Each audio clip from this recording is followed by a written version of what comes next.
দিনে দুপুরে বেলদাতে একটি সোনার দোকানে ডাকাতির ঘটনায় চাঞ্চল্য ছড়ালো এলাকায়। ঘটনায় সোনার দোকান থেকে সোনা ভর্তি ব্যাগ নিয়ে চম্পট দেওয়ার অভিযোগ উঠল দুষ্কৃতীদের বিরুদ্ধে। শুক্রবার সকালে পশ্চিম মেদিনীপুর জেলার বেলদা মেন রোড সংলগ্ন একটি সোনার দোকানের ভেতরে থাকা ব্যাগ নিয়ে চম্পট দেয় দুজন দুষ্কৃতী। দোকানে থাকা সিসিটিভি ফুটেজে দেখা যাচ্ছে দোকানের সামনে রাস্তার উপর এক যুবক দীর্ঘ সময় ধরে ঘোরাঘুরি করছিল। সোনার দোকানে থাকা ওই দোকানদার জল আনতে গেলে তখনই ওই দোকানি চোখে আড়ালে দোকানে ঢুকে ব্যাগ নিয়ে চম্পট দেয় দুজন দুষ্কৃতী। ঘটনার খবর দেওয়া হয় বেলদা থানায়। খবর পেয়ে ঘটনাস্থলে পৌঁছয় বেলদা থানার পুলিশ। পুলিশ সূত্রে জানা গিয়েছে আনুমানিক প্রায় 40 লক্ষ টাকার গহনা নিয়ে পালিয়েছে দুষ্কৃতীরা। ওই দোকানদারের মৌখিক অভিযোগের ভিত্তিতেই তদন্তে নেমেছে বেলদা থানার পুলিশ।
মেদিনীপুর জেলার ফার্নিচার জগতের স্বনামধন্য প্রতিষ্ঠান দাস ফার্নিচার এখন আপনার শহর বেলদাতে।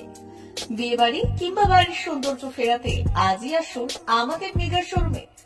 শপিং স্বাদ পূরণ করবে মেসার্স দাস ফার্নিচার, বেলদা কেশারি মোড়, হসপিটাল যাওয়ার রাস্তায়, বিএসএল অফিসের পাশে, পশ্চিম মেদিনীপুর। এখানে পাবেন নিজস্ব কারখানায় তৈরি সমস্ত প্রকার কাঠের ও স্টিলের ফার্নিচার। এখানে পাবেন মডিউলার বক্স খাট, মডিউলার বেডরুম সেট, দোলনা, garden furniture, wall unit, modular dining set, office furniture, digital print আলমারি, modular sofa, sofa cum bed, modular centre table, fibre furniture, wooden furniture সহ যাবতীয় ফার্নিচার আসবাবপত্র পাওয়ার একেবারে বিশ্বস্ত প্রতিষ্ঠান দাস ফার্নিচার। দাস ফার্নিচার এখন আপনার শহর বেলদাতে। আমাদের dealership Bharat side, Quanto furniture, Hasmukh furniture, smart furniture, supreme furniture, Kurlon mattress, century mattress, classic mattress ইত্যাদি। বিশেষ দ্রষ্টব্য, প্রোডাক্টের গুণগত মান ও দাম যাচাই করে মাল কিনুন। মেসার্স দাস ফার্নিচার, বেলদা কেশারি মোড়, রেলগেটের কাছে। বাড়ির সৌন্দর্য ফেরাতে আজই চলে আসুন দাস ফার্নিচারে। নিয়ে যান সুলভ মূল্যে যাবতীয় সামগ্রী। যোগাযোগ করুন 03229299933 অথবা 9933333062 অথবা 7001139426। আমাদের ঠিকানা বেলদা কেশারি মোড়, হসপিটাল যাওয়ার রাস্তায়, বিএসএল অফিসের পাশে, পশ্চিম মেদিনীপুর।